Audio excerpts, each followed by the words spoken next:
Welcome to the meeting room at Global TV Talk Show, a broadcast service of globalbusinessnews.net.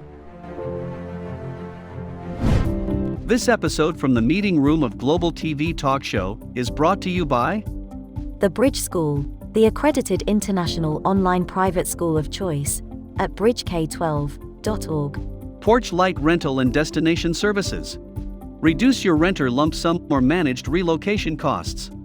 Visit them at porchlightrental.com. Cube Monk, featuring the world's first smart cube. Track your goods with our advanced GPS system. Welcome to the future of moving and relocation at cubemonk.com. Primestone Partners, featuring corporate, government, and developer housing solutions, as well as senior-level advisory services. Find them at primestonepartners.com. And by heirs.com. With our full range of services, we can help design and manage your international relocation. Find us at heirs.com. Insured Nomads provides protection and peace of mind with health insurance, travel insurance, group, or tailored insurance for the globally mobile. Visit us at insurednomads.com. And by International Auto Source. We are the vehicle experts for expats, featuring all major brands of automobiles with flexible solutions and financing. On the web at intlauto.com. Become a global player in your field. Cross Culture to Go provides virtual support for your global business and career success. We can help you thrive in 140 plus countries and markets. On the web at crossculturetogo.com. This is Ed Cohen in San Diego, California, and it's Friday. Thank heavens, it's Friday. So our special guest today is Isabelle Verdure. Please correct me if I mismanaged your name, who's coming to us from the Loire Valley in France, beautiful France. Pierre Jeronimo is an entrepreneur for many years. He and I have known each other. He has spoken at our live meetings in the past in Europe, in Geneva, in Zurich, in Paris also. And here we are today. So Pierre, you have expanded your enterprise. You've had a lot of help. You have a lot of team members. Tell us about your companies and how you've managed to reinvent and keep engaged the past year. Well, first of all, thank you for the invitation, and I'm glad to be joined by Isabelle. We just realized before the talk that we know each other for something like 15 to 20 years, which makes us a bit older. And Ed, I think we met, the first time we met was a long time ago. And I would like to thank you for this invitation. Yeah, I think it was last century. Yes. Yeah, something. Yeah, it was. It definitely was. Well, I have been in this industry for more than 25 years now. I mean, various functions in different countries, and I've been in Switzerland for a bit less than 20 years.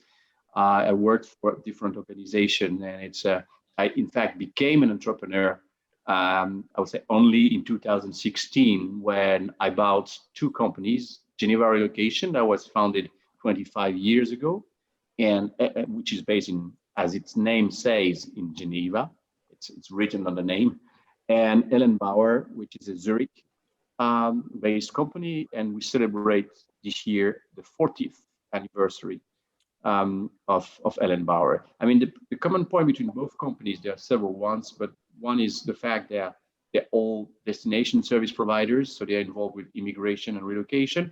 And they both have been created by two American ladies who came to Geneva, one because of a love story. She married with a Zurich guy, and the other one for job, for work. So, I mean, that's the point in common between both companies. So the past year has been very hectic. I mean, for everybody, it was kind of a shock. For me, the reality when I was attending a Euro board meeting in Sevilla. And when I landed in Sevilla, we realized that we will not be able to organize our yearly convention that was scheduled for May. Then I realized that things were becoming really serious. And then when I came back, I flew back to Geneva. I landed on March the 13th, so basically a year ago, and it was the last time I've been on a plane. Yeah. So you can realize, and then we had to cancel, and we had to, I would say we were fortunate to be able to immediately switch to home office, because of technology. And we are all fortunate that the technology was pre-existing. So Zoom was pre-existing, but we were not really using it, or other forms of, I never used it. Yeah. So it was like a kind of a gimmick in a way. Let's say, yes, Zoom it can be fancy, or all this technology. And then when the pandemic started and we were obliged to use it, we realized that we were fortunate that this technology was existing. So I remember that was Monday the 16th. The whole team met in the office, and we said, okay, as from noon today, we all are remote. We'll organize a presence in the office. Everybody's ready to work. So in 2 hours time, we were really operational. And so it's been a very, particular year. I think we will all remember, our children and our grandchildren will remember that time. It's like our grandparents with World War II, probably. And we had to cope with that. And I would say the relationship with the clients, the exchange with our HR contacts, and Isabelle, you know what I'm talking about, was so important. That it was a fantastic opportunity to measure the importance of the relationship that we will have, because we will have situation and we will be like on a Zoom, on the phone. This is the situation. This assignee is blocked in London, or this one is a quarantine here, or all that type of situation. And also, because it was an exceptional situation, I would say it also strengthened the links among the team in our own company, because there was a form of solidarity among us. We were all on the same boat, facing a situation where, we were like in a kind of, in the previous world, the boss is supposed to have all the answers. In this particular case, well, it's no longer true, because we didn't know. We had to admit with the team, well, number one rule, I'm here, my job as an entrepreneur and the boss is to protect your health. That's my number one priority. So we need to make sure that we have the right processes in place, and you don't take any risk for your health and the health of your loved ones and the health of our clients. That was the first time, because we have never been confronted in the past in a situation where the health of our client is at stake. And it shows that you picked the right people, because they're smart and business people and kind, and they're willing to be strong and get to work and figure out how to reinvent the old ways and apply it to the new situation. I totally agree. I was fortunate to have a fantastic team on board, and an experienced team, and people who have a long tenure in business with us. So they basically knew what to do. They could remote from home, and I had no issue of controlling whether it will work or not. So I didn't have that type of issue. And that's so important to have like mutual trust. I think it's very important. People will also, and you know what? It was a big help for me to convince them to speed up the transition to technology and use technology. Because the counterpart of experience is that people, they like to come to the office, they are less willing to be involved with technology and all that kind of side. So that was a big push for them, and they love it. And like the month of from mid-March to end of April, Swiss borders were closed, so there were very few people coming in. But we decided that every morning the whole team will be meeting on Zoom, asking about health, so that was like at 10 every morning, everybody was gathering on Zoom, and we had that helped. Even I would say, I don't know the word in English, would be foster the relationship, develop it. To better enable. bring Yeah, together. and it was important for everybody that we Right. kept in touch, on a daily basis. And Yeah. plus, we had situation of clients being here who needed assistance, like people who had canceled their lease, had to leave. We had to speak with the real estate agent to prolong the lease and all that kind of. So I mean, and our clients are telling. I was speaking with one of our major clients, and they say, "You have always been here. I mean, your team has always been available." So for the client, there was no service disruption. They could speak to the consultant. I mean, we could contact the different real estate agents. We could do exit, entry inspection, find temporary accommodation. So I mean, there was no service disruption. So let's go to Isabelle. So you recently laid off, unfortunately, from an aircraft company, and maybe with vaccinations, they'll start making airplanes again. But meanwhile, you have extraordinary business and human skills, personal skills, that can be applied to any kind of business. But why don't you just tell us about what you did most recently in your job? You were HR and global HR and benefits, and you also looked after the mobility thing. So a few years back, so international mobility or mobility, I think Pierre will agree with me, is a very special area of the HR function, because you do get into people's life the way that you don't do in HR, because in HR, everybody keeps themselves to themselves. So today I'm more of a generalist HR with everything that's linked to, social law, labor law, benefits, compensations, etc., but not so much about international mobility. I left that about 4 or 5 years ago. And yes, when you're in HR, you can work in any type of activity. I worked in the defense area. I've worked in the aerospace, in the service to the people with a big insurance company, in e-marketing world. So you can pretty much do your job with any type of company. You just need to get to know the typical social or legal little things that can be different in France. And also I used to work in many different countries, working in many different time zones, working as an HR local generalist. You work in France, 8 to 19, and that's it. Monday to Friday, most of the people will not work on Saturdays and Sundays.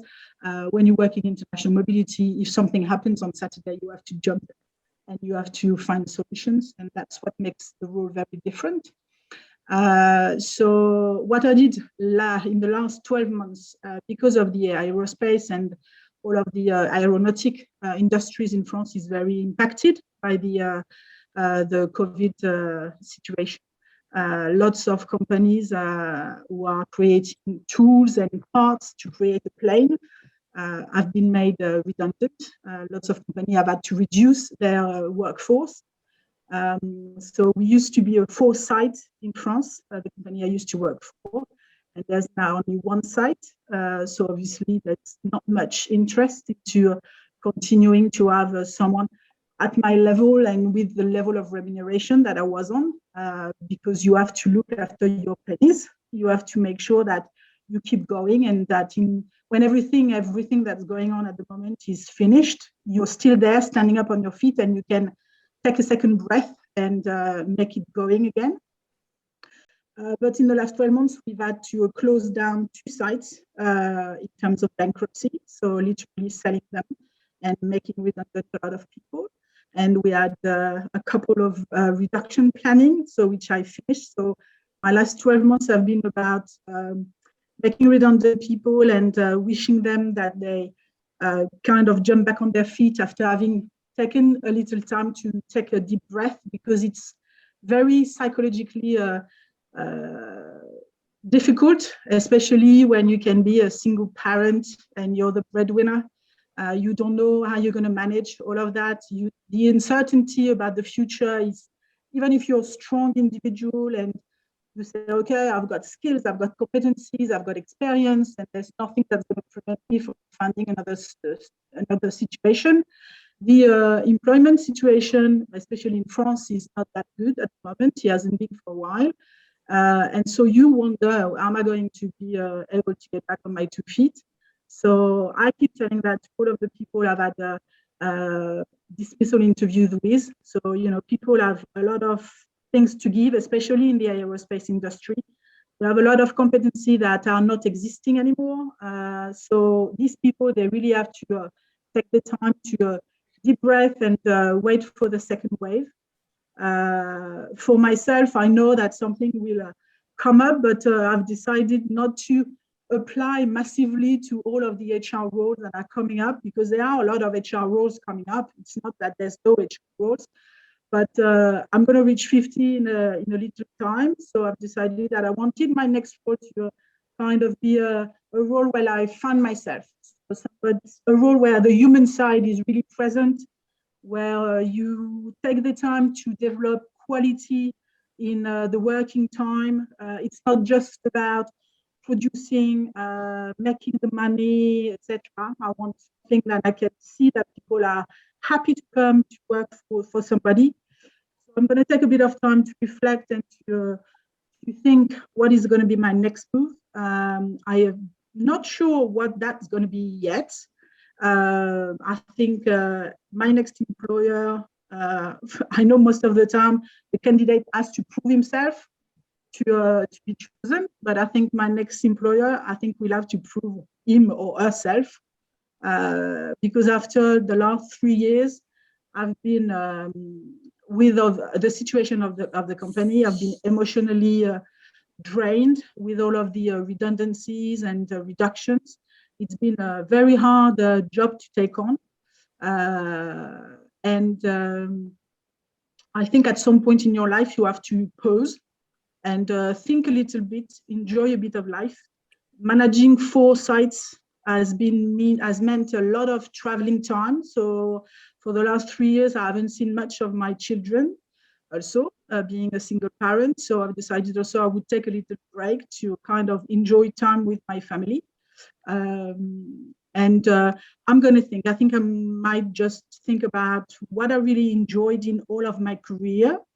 And I really, really, really hope that we're going to get out of the situation for everybody, because I know a lot of people are having a hard time psychologically to get out of what's going on, because staying at home, working at home all the time, some people enjoy it, some people don't enjoy it, some people need the human touch. They need to be amongst individuals and not being stuck at home with a couple of cats and a dog and working, their 8 hours flat.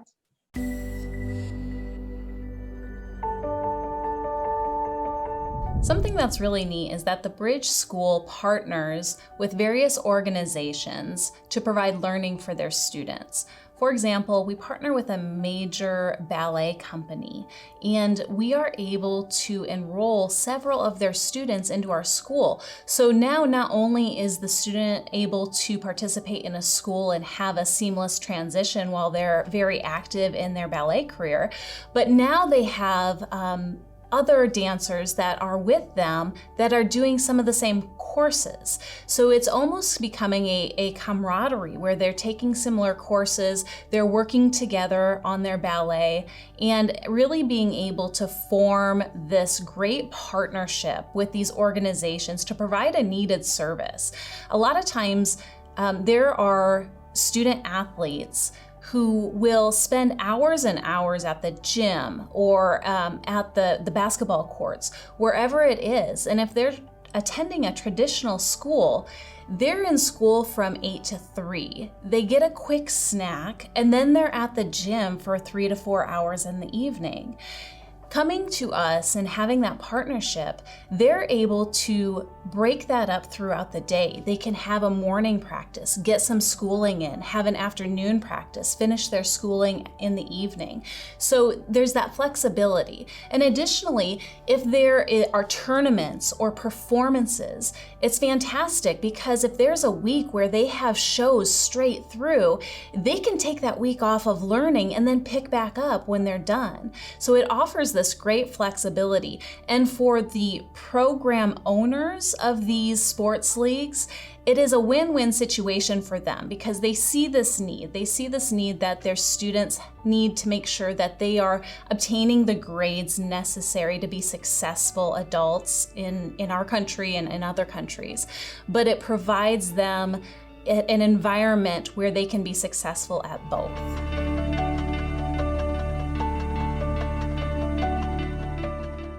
Pierre is entrepreneurial and has a very interesting business and a lot of very high tech ambitions to go to simplify things in dealing with all the different aspects and elements that combine to make the role of a destination services provider actually let's see, a doctor, a consultant, a legal advisor, introductions to tax and who knows who else, and connecting people when they need the information.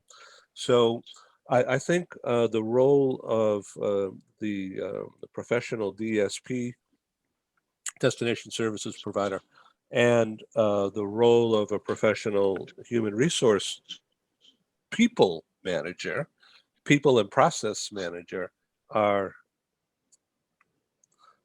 under the umbrella of the change in the international mobility enterprise that's coming quickly. As a result of this and as a result of technology, the big umbrella is global talent, no matter where, and educating them, reskilling through the use of technology and Zoom type things so that talent can be anywhere and work virtually, of course, remotely, and flexibility, as long as the job gets done. And Pierre, as a business leader and at the top of the EURA organization on the board, you have a unique perspective to add to this specific conversation right now.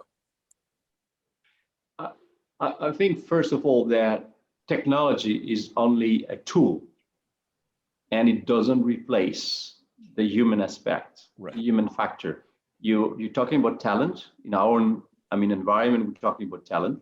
Isabelle is kind of is real example because she has gained a wealth of experiences, what she has been doing over the past 15 years.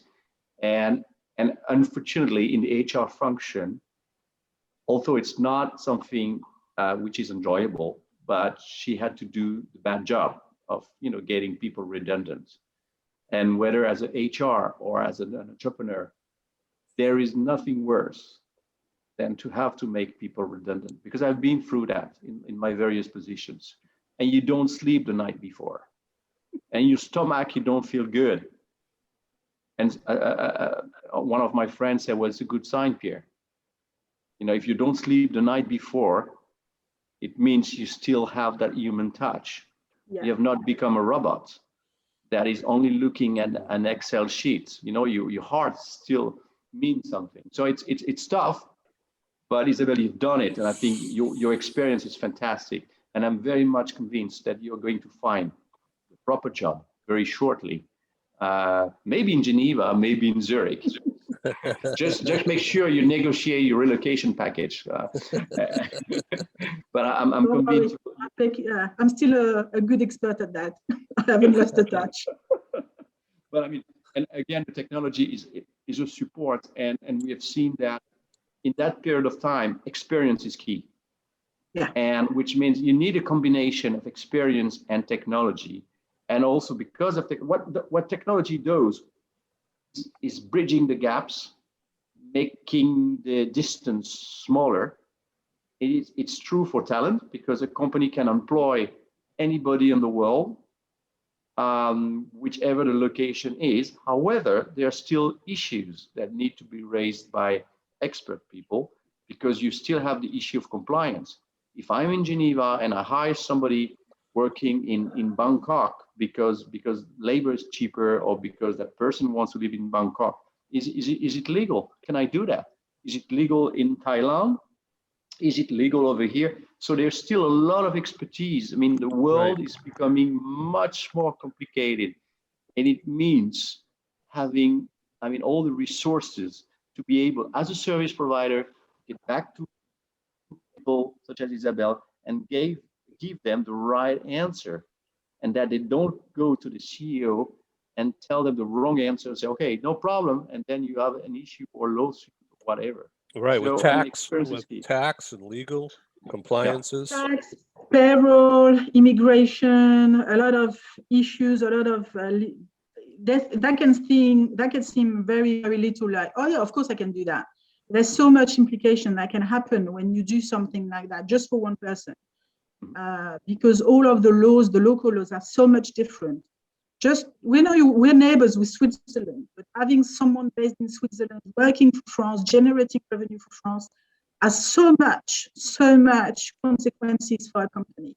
Not only from a money perspective, because it can cost money, but also from a process perspective, from a social security and all that kind of stuff. And we have a lot of tools available to us these days that can prevent us from making the wrong decision. But it is true that when you have an expert in-house, when you do a lot of global mobility, when you have a lot of movements, whether they're in and out or whether from in and out from 2 other countries, it is quite a good ally to have it. I remember that.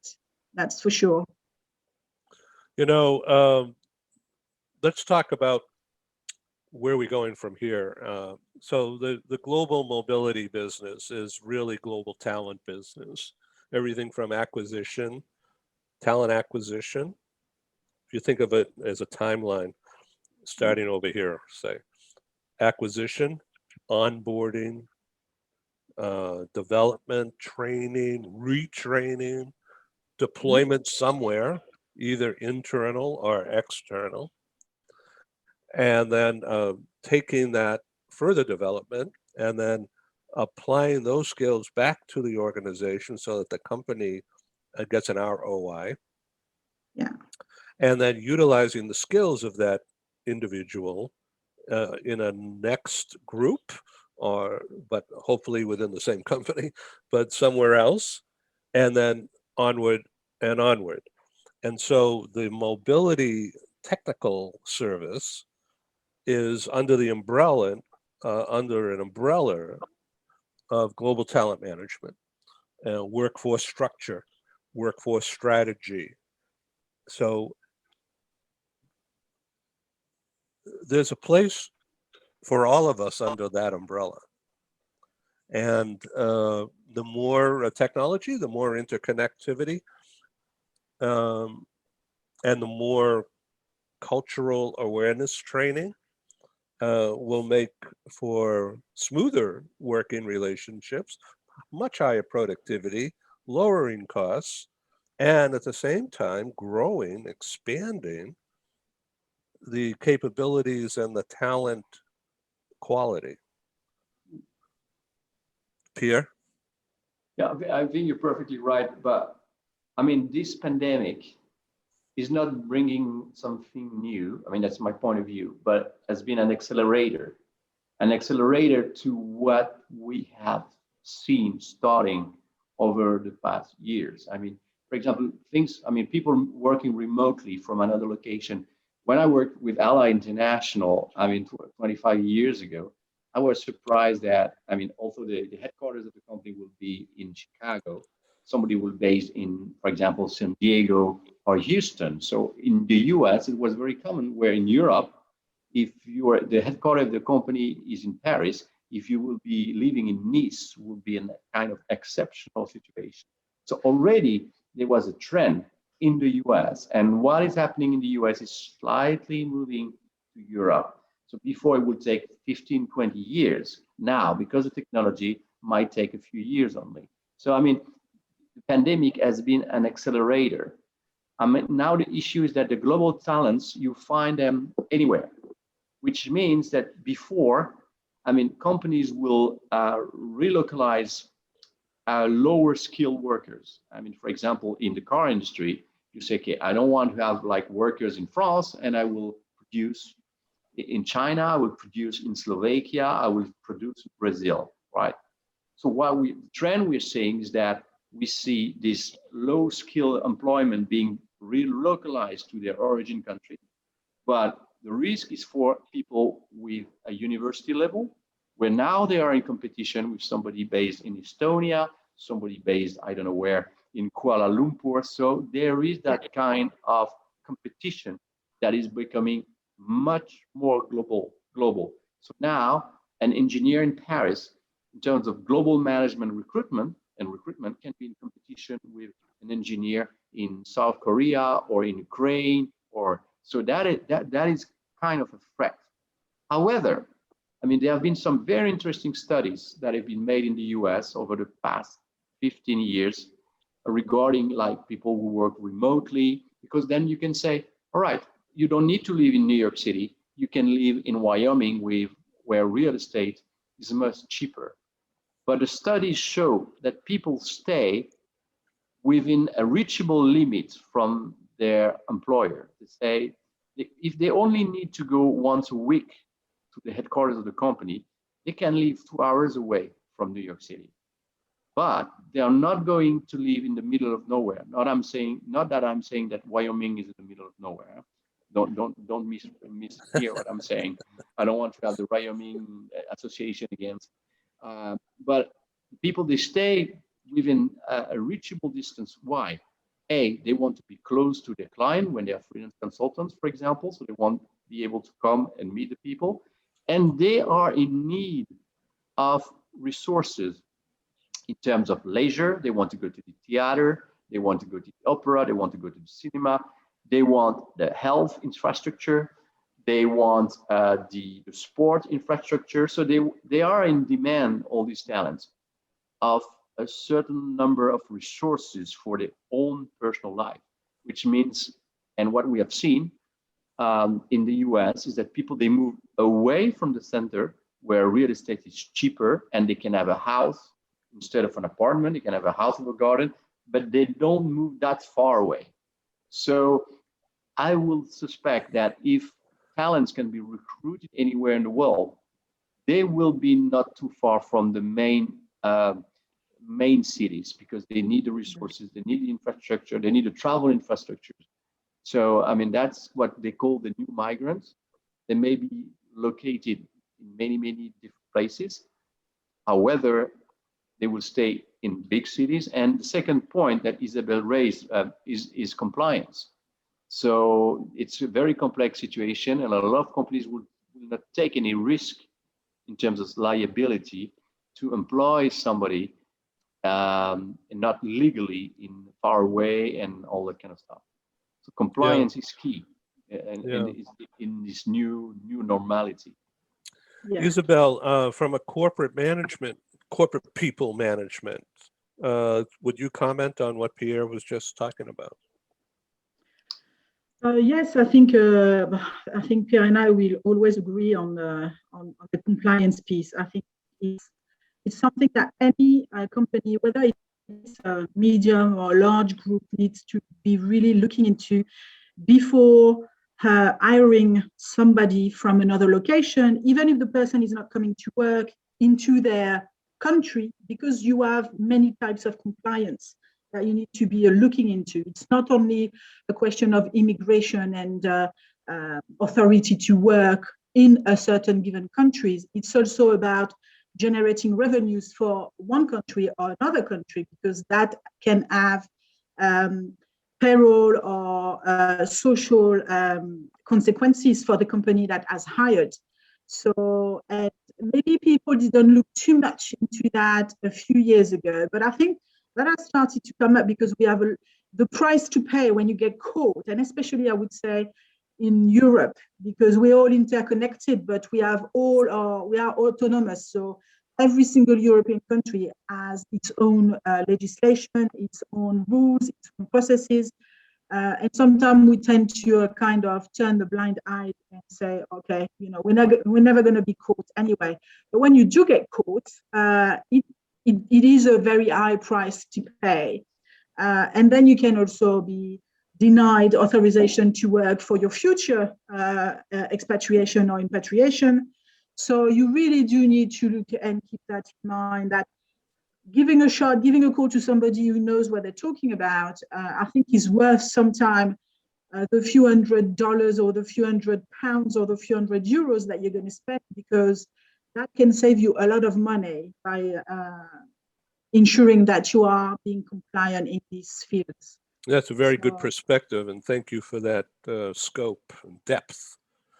So, Pierre, is Zurich better off than Geneva these days in terms of business environment? I mean, Switzerland is a confederation, so 26 different states with their own rules, their own economy. So it could be called the United States of Switzerland. There